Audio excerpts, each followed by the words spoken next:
الحمد لله رب العالمين والصلاة والسلام على سيد المرسلين أما بعد فأعوذ بالله من الشيطان الرجيم بسم الله الرحمن الرحيم پڑھیے الصلاة والسلام عليك يا رسول الله وعلى آلك وأصحابك يا حبيب الله الصلاة والسلام عليك يا نبي الله وعلى آلك وأصحابك يا نور الله۔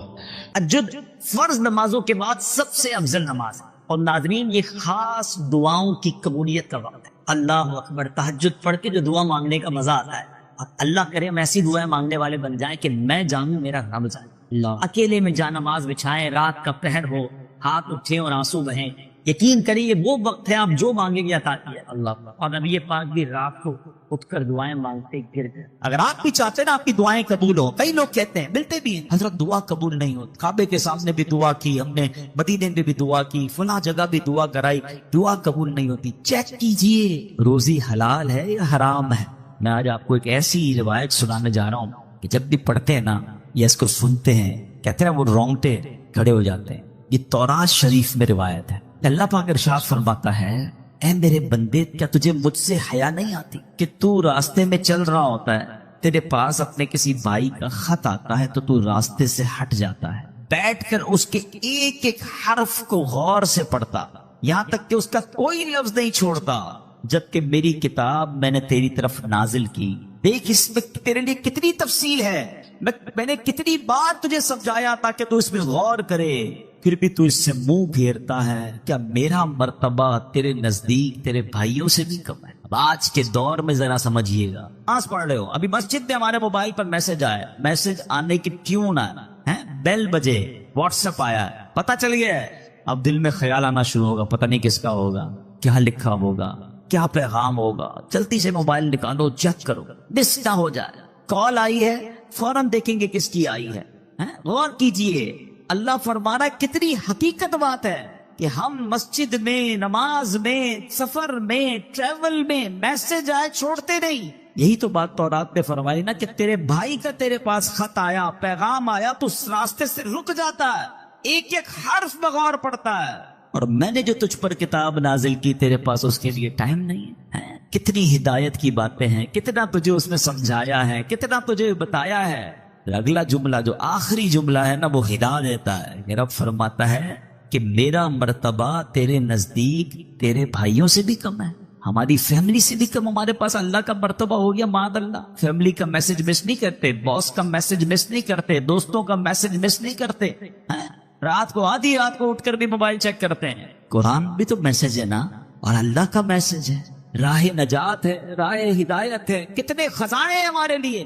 اچھا میں اور آپ واٹس ایپ پڑھیں، ہر واٹس ایپ پڑھنے کا تو ثواب نہیں نا، قرآن جتنا پڑھے ثواب ہے، ہر لفظ پر ثواب ہے، اور برکتیں کیسی ہیں، اللہ اکبر اللہ اکبر۔ ایک صحابی ہیں حضرت ثابت بن قیس، ان کا گھر جو ہے رات کے وقت ان کا گھر ایسے چمکتا تھا جیسے روشن چراغ چمکتا، اس زمانے میں تو بجلی کا انتظام نہیں تھا، تو لوگوں نے نبی پاک سے تذکرہ کیا کہ حضور ثابت بن قیس کا گھر پورے محلے میں چمکتا رہتا چراغ کی طرح، تو نبی پاک نے پتہ کیا فرمایا، ثابت بن قیس ضرور رات کو سورہ بقرہ کی تلاوت کرتے ہوں۔ صحابہ نے آ کے پوچھا کیا ایسا ہی ہے؟ کہتے ہاں میں روز رات کو سورہ بقرہ کی تلاوت کرتا۔ یعنی اب غور کریں کہ قرآن پڑھنے پر ثواب، برکتوں کا نزول، فرشتوں کا نزول، ہدایت الگ مل رہی ہے، گائیڈنس الگ مل رہی ہے، but we have no time to read Quran and have no time to understand Quran۔ لیکن جو میسیجز آ رہے ہیں، جو ای میلز آ رہی ہیں، جو واٹس ایپ آ رہے ہیں، سب پڑھ رہے ہیں، سب دیکھ رہے ہیں، مس نہ ہو جائے۔ کتنی بڑی بات ہے کہ اللہ کے پیغام کے لیے وقت نہیں ہے۔ ہم مسلمان ہیں، ہم کیا یہ جواب دے سکیں گے قیامت کے دن کہ اللہ بڑا بیزی تھا، ٹائم نہیں تھا، بیزی لائف تھی، فیملی لائف تھی؟ نہیں میرے پیارے صاحب، اس کو محسوس کیجیے۔ ان اخدود کے بارے میں مفسرین کا اختلاف ہے کہ یہ کون لوگ تھے اور ان کا کیا واقعہ تھا۔ اس بارے میں حضرت صہیب رضی اللہ تعالیٰ عنہ سے روایت ہے کہ اگلی امتوں میں ایک بادشاہ تھا جو خدائی کا دعویٰ کرتا تھا، اور ایک جادوگر اس کے دربار کا بہت ہی مقرب تھا۔ ایک دن جادوگر نے بادشاہ سے کہا کہ میں اب بوڑھا ہو چکا ہوں، لہٰذا تم ایک لڑکے کو میرے پاس بھیج دو تاکہ میں اس کو اپنا جادو سکھا دوں۔ چنانچہ بادشاہ نے ایک ہوشیار لڑکے کو جادوگر کے پاس بھیج دیا۔ لڑکا روزانہ جادوگر کے پاس آنے جانے لگا، لیکن راستے میں ایک ایماندار راہب رہتا تھا، لڑکا ایک دن اس راہب کے ساتھ بیٹھا، وہ راہب ایمان والا تھا، اس کی باتیں لڑکے کو بہت پسند آ گئی۔ چنانچہ لڑکا جادوگر کے پاس جانے آنے میں روزانہ اس بزرگ کے پاس بیٹھنے لگا۔ ایک دن لڑکے نے دیکھا کہ ایک بڑا مہیب جانور، بڑا خطرناک سا جانور جو ہے راستے میں کھڑا ہے۔ اب اس نے کہا کہ آج یہ فیصلہ ہو جائے گا کہ جادوگر افضل ہے یا وہ بزرگ جن کے پاس میں بیٹھتا ہوں جو اللہ اور اس کے دین کی باتیں کرتے ہیں۔ چنانچہ لڑکے نے ایک پتھر اٹھا کر یہ دعا مانگی کہ یا اللہ عز و جل، اگر تیرے دربار میں اس بزرگ کا، اس راہب کا مذہب جادوگر سے زیادہ مقبول و محبوب ہو تو اس جانور کو اسی پتھر سے مقتول کر دے۔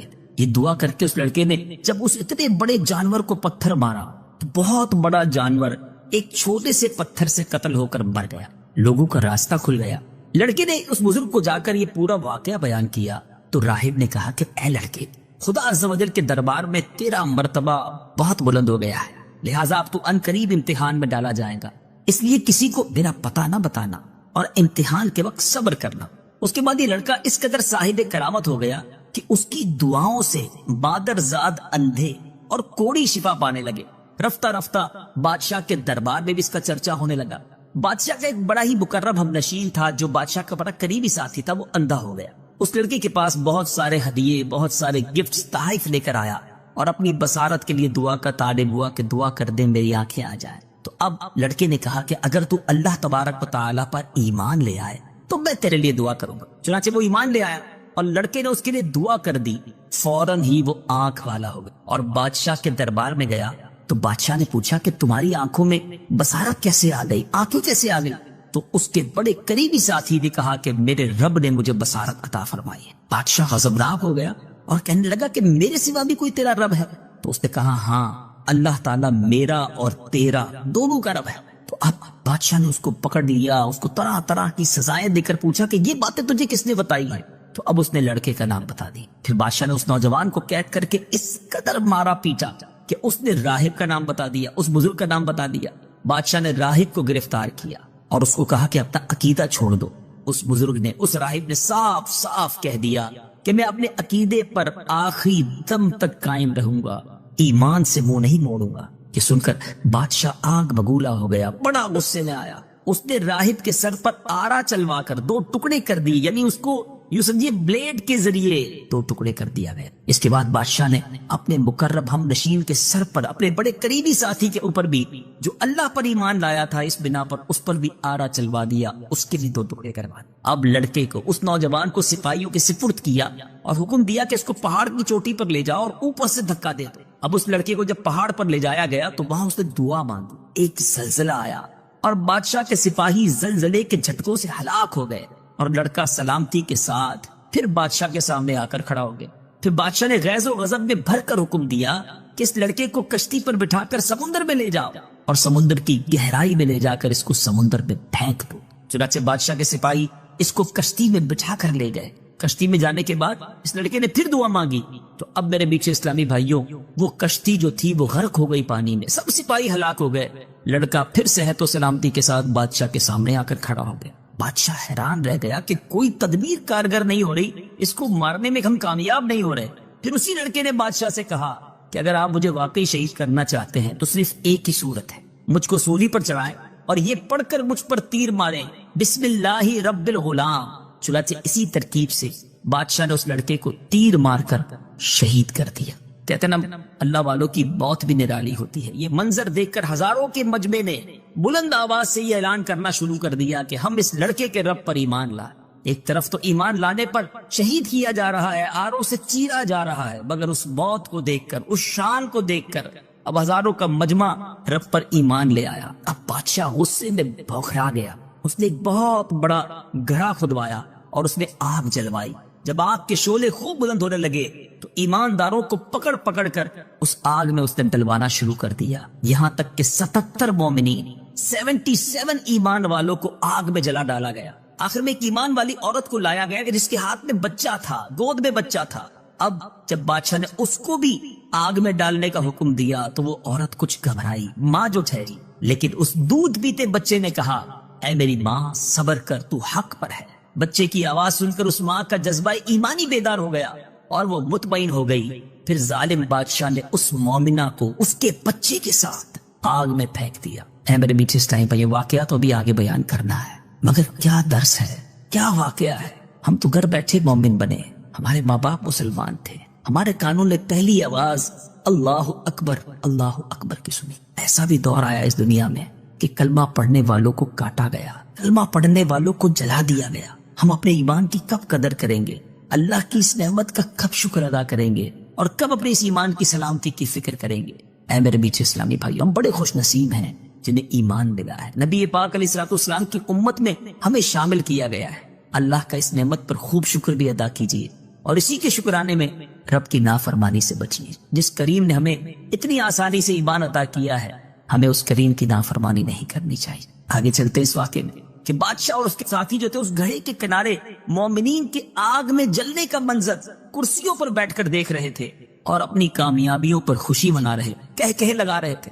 ایک دم قہر الہی نے ظالموں کو اپنی گرفت میں لے لی۔ وہ اس طرح کہ خندق کے آگ کے شعلے اس قدر بھڑک کر بلند ہوئے کہ بادشاہ اور اس کے ساتھیوں کو بھی آگ کی لپیٹ میں لے لیا، اور سب کے سب لمحہ بھر میں جل کر راکھ ہو گئے، اور باقی تمام دوسرے مومنین کو اللہ تعالیٰ نے ان کفار اور ظالموں کے شرور سے بچا دیا۔ میٹھے میٹھے اسلامی بھائیو، اس واقعے سے کیا سبق ملا؟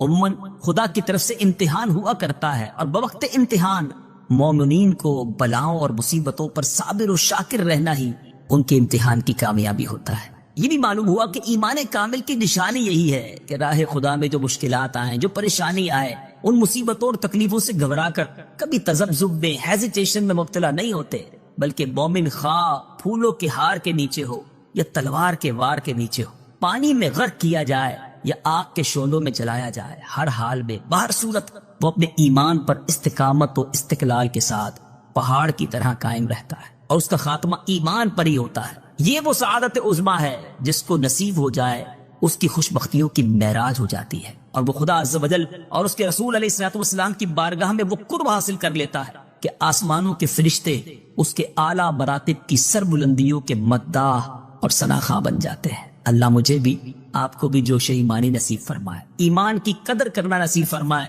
قرآن پاک پڑھنا اور اسے سمجھنے کا جذبہ نصیب فرمائے۔ حضرت آدم کے ہر بار یعنی بی بی حوا رضی اللہ تعالیٰ عنہ کے اگر پریگننسی ہوتی تھی، حمل ہوتا تھا، تو ایک لڑکا پیدا ہوتا، ایک لڑکی پیدا ہو۔ اللہ کی شان دیکھیں، اللہ نے اس نسل انسانی کو کس اپنے حکمت بھرے انداز میں چلایا کہ ہر حمل میں ایک لڑکا پیدا ہوتا، ایک لڑکی پیدا ہو، اور جب اگلے حمل میں ایک اور لڑکا لڑکی پیدا ہوتی تو ان کا آپس میں نکاح ہو سکتا تھا۔ یعنی مثال کے طور پہ ایک پاری میں جب لڑکا اور لڑکی پیدا ہوتے وہ بھائی بہن کہلاتے تھے، مگر اگلی پاری میں جو لڑکا لڑکی پیدا ہوتے وہ ان کے بھائی بہن نہیں، اس حوالے سے نہیں ہوتے تھے کیونکہ ان کا نکاح جائز تھا، اور یہ اس زمانے کی شریعت میں جائز تھا، اور اس لیے ضروری تھا کہ اسی سے نسل انسانی نے آگے بڑھنا تھا۔ اب اللہ کی شان دیکھیں کہ حضرت آدم علیہ السلام کے جو دو بیٹے تھے، قابیل اور حابیل۔ پہلے قابیل پیدا ہوتا ہے، اچھا قابیل کے ساتھ معاملہ یہ تھا کہ اس کے ساتھ جو لڑکی پیدا ہوئی اس کا نام جو تھا وہ اکلیما تھا، وہ بڑی خوبصورت تھی۔ حابیل کے ساتھ جو لڑکی پیدا ہوئی اس کا نام لیلا تھا۔ اب جب دونوں بڑے ہو گئے تو اسی شریعت کے قانون کے مطابق حضرت آدم علیہ السلام نے قابیل سے کہا کہ تمہارا نکاح لیزا سے ہوگا، اور حابیل کو کہا کہ تمہارا نکاح اکلیما سے ہو۔ قابیل کہتا ہے نہیں، میرا نکاح تو اکلیما سے ہونا چاہیے۔ حضرت آدم نے سمجھایا وہ تمہارے ساتھ پیدا ہوئی ہے، وہ تمہاری بہن ہے، تمہارا اس سے نکاح نہیں ہو سکتا۔ وہ کہتا نہیں، یہ تو آپ کا بنایا ہوا اصول ہے نا، میں نے نکاح کرنا ہے تو اکلیما سے ہی کرتا۔ اب حضرت آدم علیہ نبی ہمارے ساتھ اسلام نے کہا اچھا ٹھیک ہے، ایسا کرو کہ تم دونوں بھائی اپنی اپنی قربانیاں پیش کرو، اللہ کی بارگاہ میں قربانی پیش کرتے ہیں، جس کی قربانی قبول ہو جائے گی ہم سمجھیں گے اس کی بات مان لی۔ اب کیا ہوا، اس زمانے میں صدقہ یا جو بھی پیش کیا جاتا تھا صدقہ، وہ قبول کیسے ہوتا تھا، قربانی کیسے قبول ہوتی تھی کہ آسمان سے آگ آتی تھی اور اس صدقے کو اس کو آگ لے کر چلی جاتا تھا۔ سرکار دو عالم علیہ السلام کی امت پر ایک اور مہربانی پتہ ہے کیا کی ہے؟ بہت ساری مہربانیوں میں ایک مہربانی یہ ہے کہ ہمارا صدقہ، ہماری قربانی ہم خود بھی استعمال کرتے ہیں، ہم آپس میں غریبوں میں بانٹ دیتے ہیں۔ ہماری قربانی کو آگ نہیں کھاتی، ورنہ پہلے جو بھی چیز پیش کی جاتی تھی وہ آگ لے جاتی تھی۔ سمجھ رہے بات کو؟ ہم آج کل کیا کرتے ہیں، صدقہ غریبوں میں بانٹ دیتے ہیں، رشتہ داروں میں بانٹ دیتے ہیں، قربانی کرتے خود بھی کھاتے دوسرے لوگ بھی کھاتے ہیں۔ ایسا نہیں تھا پہلے، یہ بھی اس امت پر مہربانی کی گئی ہے۔ تو بہرحال اب کیا ہوا کہ دونوں نے اپنی اپنی قربانی پیش کی. قابیل کھیتی باڑی کرتا تھا اور حابیل جو تھے وہ بکریاں چلاتے تھے. تو قابیل اناج کا ایک ڈھیر اس نے رکھ دیا پہاڑ کے اوپر اور حابیل نے ایک بکری جو تھی وہ رکھ دی. اب ایسا ہی ہوا کہ آگ آئی اور آگ آ کر بکری کو جو ہے وہ لے گئی اور قابیل کے گندم کو چھوڑ دیا گیا. اس کا مطلب یہ ہوا کہ حابیل کی قربانی قبول ہو گئی اور حضرت آدم نے یہی فرمایا کہ اب اکلیما کا حقدار یہ ہے. اب یہ فیصلہ آپ نے سنا دیا، مگر اب قابیل جو بھائی تھا اس کے دل میں اپنے بھائی کے لیے حسد پیدا ہو کہ یہ وہ لڑکی ہے جس سے مجھے شادی کرنی تھی، اس کو مل گئی. اور بالآخر اس حسد کی بنا پر قابیل نے حابیل کو قتل کر دی. اس دنیا میں سب سے پہلا اگر قتل ہوا ہے تو وہ بھائی نے اپنے بھائی کا کی، اور وجہ کیا بنی؟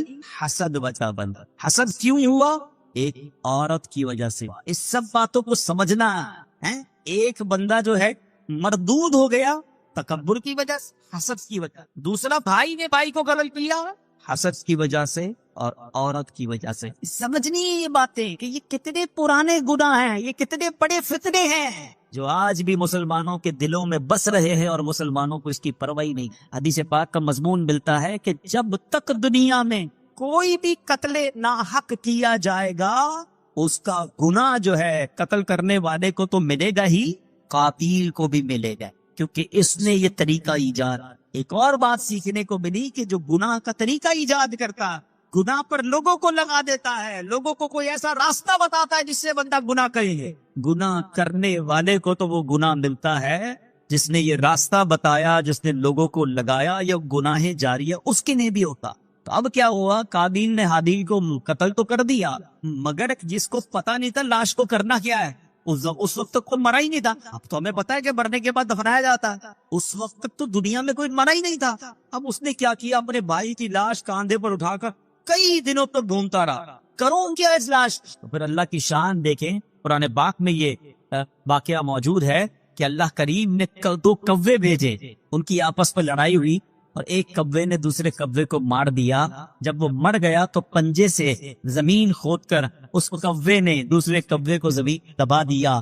تو قابیل کو پتا چلا کہ اچھا لاش کو دفنایا جاتا ہے.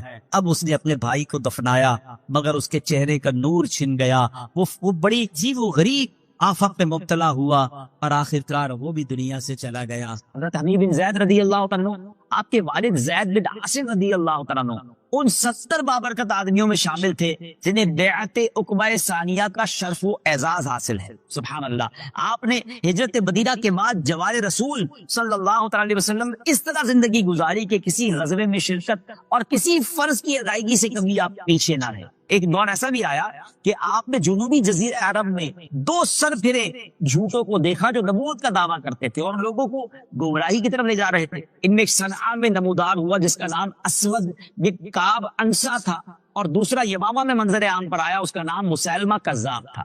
ان دونوں کذابوں نے اپنے اپنے کمینے میں لوگوں کو ان مومنین کے خلاف اکسانا اور بھڑکانا شروع کر دیا جنہوں نے اللہ اور رسول عز و جل صلی اللہ علیہ وسلم کی دعوت پر لبیک کہا تھا. انہوں نے لوگوں کو یہ کہہ کر ورگلانا شروع کیا کہ وہ ان علاقوں میں معاذ اللہ سرکار دو عالم علیہ السلام کے نمائندے ہیں، بلکہ ان سے بھی آگے بڑھ گئے ہیں اور خود نبوت کے جھوٹے دعوے دار بن گئے اور لوگوں کو گمراہ کرنے لگے. اچانک ایک روز مسیلمہ کی طرف بھیجا ہوا ایک نمائندہ نبی پاک علیہ السلام کے پاس آیا جو مسیلمہ کا ایک خط لے کر آیا تھا، اور اس نے اس طرح خط میں مخاطب کیا: مسیلمہ رسول اللہ کی طرف سے محمد رسول اللہ صلی اللہ علیہ وسلم کی طرف تم پر سلامتی ہو. اما بعد، سن لے کہ میں اس معاملے میں تمہارا شراکت دار ہوں. آدھی زمین ہماری ہوگی اور آدھی قریش کی، مگر قریش ایک ایسی قوم ہے جو ظلم کرتی ہے. اس طرح جارحانہ اور بدتمیزی والے انداز میں گستاخانہ خط لکھا اس نے. اللہ اکبر. رسول اللہ صلی اللہ علیہ وسلم نے اس کا جواب کس طرح دیا؟ کیا پیارا انداز ہے. بسم اللہ الرحمن الرحیم. محمد رسول اللہ صلی اللہ علیہ وسلم کی طرف سے مسیلمہ کذاب کی طرف. کذاب کہتے ہیں بہت زیادہ جھوٹ بولنے والے کی طرف. اسلام اسی شخص کے لیے ہے جو ہدایت کی پیروی اختیار کر لے. اما بعد، سن لو کہ زمین تو اللہ تعالیٰ کی ہے، وہ اپنے بندوں میں جسے چاہتا ہے اس کا وارث بنا دیتا ہے، لیکن اچھا انجام ڈر جانے والوں کا ہی ہوگا۔ اللہ اکبر۔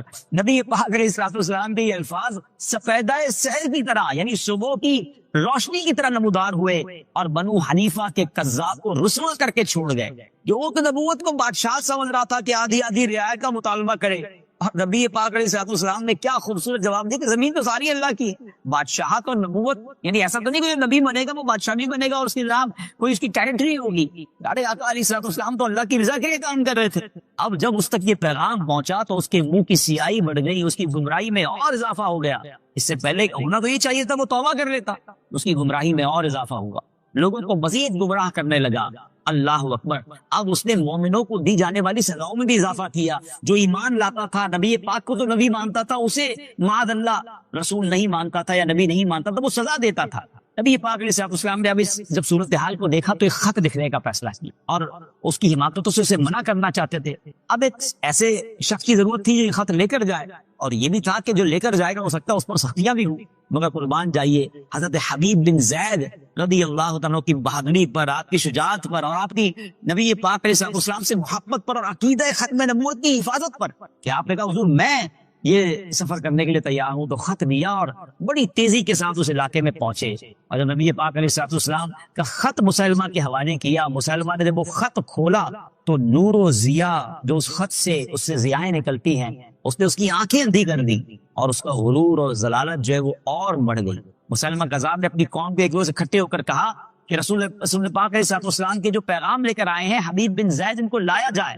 اچھا، اس سے پہلے ان کو بہت زیادہ شدید زخمی کر دیا گیا تھا، ان پر بڑا ظلم کیا گیا تھا، اور مسلمہ یہ سمجھتا تھا کہ اب دربار میں جب انہیں بلاؤں گا پہلے زخموں سے چور چور ہوں گے تو یہ میری بھی نبوت کا اقرار کر لیں گے، اور میرے لوگ سمجھ جائیں گے کہ رسول پاک علیہ السلام کی طرف سے جو پیغام لے کر آئے ان کا دیکھیں عقیدہ بھی چینج ہو گیا۔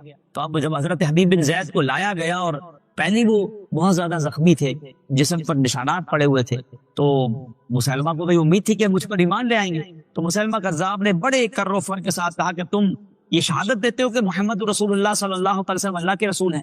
حبیب بن زید نے کہا کہ ہاں میں بالکل گواہی دیتا ہوں کہ محمد رسول اللہ صلی اللہ علیہ وسلم اللہ کے رسول ہیں۔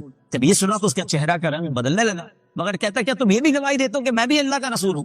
حضرت حبیب بن زید کہتے ہیں کہ میں تو بہرا ہوں، میں سنتا ہی نہیں، مجھے تمہاری آواز نہیں آ رہی ہے۔ جب یہ کہا تو مسلمہ کو جس کو کہتے ہیں کاٹو تو خون نہیں، سارے دربار میں ذلیل و رسوا ہو گیا کہ یہ کیسے سرکار علیہ السلام کے امتی ہیں کہ اتنی مار کھانے کے باوجود بھی ان کا عقیدہ ذرا سا ایک انچ بھی آگے پیچھے نہیں ہوا۔ اللہ اکبر۔ اب اس نے اپنے جلاد کو بلایا کہ فوراً ان کا ایک ہاتھ کاٹ دو، تلوار مارو انہیں۔ ان ظالموں نے آپ کا ایک ہاتھ کاٹ دیا۔ پھر حبیب بن زید سے پوچھا جاتا ہے کہ کیا تم گواہی دیتے ہو محمد صلی اللہ علیہ وسلم اللہ کے رسول ہیں؟ کہتے ہیں بالکل گواہی دیتا ہوں، میرے آقا محمد رسول اللہ صلی اللہ علیہ وسلم اللہ کے رسول ہیں۔ کہ کیا تم یہ گواہی دیتے ہو کہ میں بھی اللہ کا رسول ہوں؟ حضرت حبیب بن زید کہتے ہیں مجھے تمہاری آواز نہیں آ رہی ہے، میں تمہاری آواز سننے سے قاصر ہوں۔ پھر غازو غضب میں آ گیا، دوسرا بازو بھی کاٹنے لگا، پھر سوال کیا گیا، پھر یہی جواب ملا، ایک ایک کر کے آپ کے جسم کے اعضاء کاٹ دیے گئے۔ مگر قربان جائیے حضرت حبیب بن زید رضی اللہ عنہ کے ایمان پر، عقیدہ ختم نبوت پر کیسی مضبوطی ہے، وہ بوٹیاں کرتے رہے، وہ آپ کے جسم کو کاٹتے رہے، آپ شہید ہو گئے، مگر آپ کے پایا استقلال میں، آپ کے ایمان میں ذرہ برابر بھی فرق نہیں آیا۔ سرکار دو عالم علیہ السلام کو جب یہ اطلاع ملی کہ حضرت حبیب بن زید شہید ہو گئے، آپ نے بڑا صبر کا مظاہرہ کیا، کیونکہ اللہ تبارک و تعالیٰ نے آپ کو یہ خبر دے دی تھی کہ مسلمہ کذاب کا آگے جا کر انجام کیا۔ حاضرین، اس واقعے سے جہاں حضرت حبیب بن زید رضی اللہ تعالیٰ عنہ کی قربانی، آپ کا صبر، اسلام کے لیے آپ کی جو جس کو کہیے کہ استقلال ہے، عزم ہے، اس کا پتہ چلتا ہے۔ اور یہ بھی پتہ چلتا ہے کہ عقیدہ ختم نبوت میں ہمیں کتنا پکا ہونا چاہیے، ہمارے کان بھی ایسی باتیں سننے کے لیے بہرے ہونے چاہیے۔ ہم سب کا یہ فائنل ڈیسیژن اور عقیدہ ہے۔ یاد رکھیے، جس طرح اللہ کو ایک ماننا ہمارے ایمان کے لیے ضروری ہے، اس طرح جناب رسول اللہ صلی اللہ علیہ وسلم کو اللہ کا آخری نبی ماننا بھی یہ ہمارے ایمان کا ویسے ہی تقاضا ہے۔